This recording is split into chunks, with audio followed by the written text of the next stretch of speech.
সুযোগ পেলে FIFA ASEAN কাপে অবশ্যই খেলবে বাংলাদেশ। পারফরম্যান্সের সুযোগও দেখছেন জাতীয় দলের হেড কোচ থমাস ডুলি। ফুটবলাররা শতভাগ ফিট থাকলে এই টুর্নামেন্টে ভালো করার প্রত্যাশা রাখেন। তবে সাফের আগে ঘরের মাটিতে ম্যাচ খেলার প্রভাবও হবে ইতিবাচক বলছেন কোচ। লিগ সূচির ওপর সেপ্টেম্বর উইন্ডোর প্রস্তুতি নির্ভর করছে বলে জানিয়েছেন থমাস ডুলি।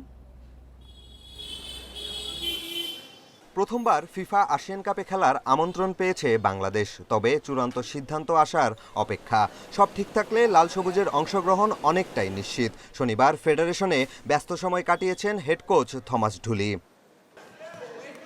আসিয়ান কাপে হামজা জামালদের খেলতে হবে সিঙ্গাপুর, মালয়েশিয়া ও ইন্দোনেশিয়ার মতো শক্তিশালী দলের বিপক্ষে। চ্যালেঞ্জটা বেশি, তবে সাফের প্রস্তুতির ভালো সুযোগ দেখছেন কোচ।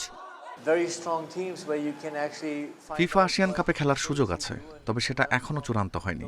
অবশ্যই খেলতে চাই। শক্তিশালী দলের বিপক্ষে খেলতে পারলে নিজেদের ভুল ত্রুটি বোঝা যায়। ফুটবলাররা শতভাগ ফিট থাকলে টুর্নামেন্টে ভালো করার সুযোগ আছে। নভেম্বরে ঢাকায় হবে সাব চ্যাম্পিয়নশিপ। তার আগে ঘরের মাঠে 4 জাতি টুর্নামেন্ট খেলার আয়োজনের পরিকল্পনা রাখা হয়েছে বিকল্প হিসেবে। ফিফা আসিয়ান কাপে ভালো প্রস্তুতি হবে, তবে আরও ভালো প্রস্তুতি হতো যদি নিজের মাঠে খেলতে পারতাম। ঘরের মাঠে জিতলে আত্মবিশ্বাস বাড়ে। সাফের মতো কঠিন টুর্নামেন্টে যা দরকার। সেপ্টেম্বর উইন্ডোর প্রস্তুতি নিয়ে দুশ্চিন্তায় কোচ। এখনও ক্যাম্প শুরুর দিনক্ষণ চূড়ান্ত করতে পারেননি, তাকিয়ে আছেন ঘরোয়া লিগের দিকে। ক্যাম্প কবে থেকে শুরু করব বলতে পারছি না। লিগের সূচির উপর নির্ভর করছে। প্রাক মৌসুমের জন্য অন্তত 6 সপ্তাহ প্রয়োজন ক্লাবগুলোর। কতটা ফিট ফুটবলার পাবো সেটা নিয়ে শঙ্কা আছে।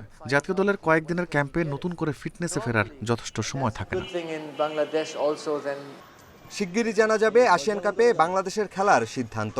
24 সেপ্টেম্বর থেকে 4 অক্টোবর ইন্দোনেশিয়ায় হবে টুর্নামেন্ট। পিয়াস সাহা, ইন্ডিপেন্ডেন্ট নিউজ, ঢাকা।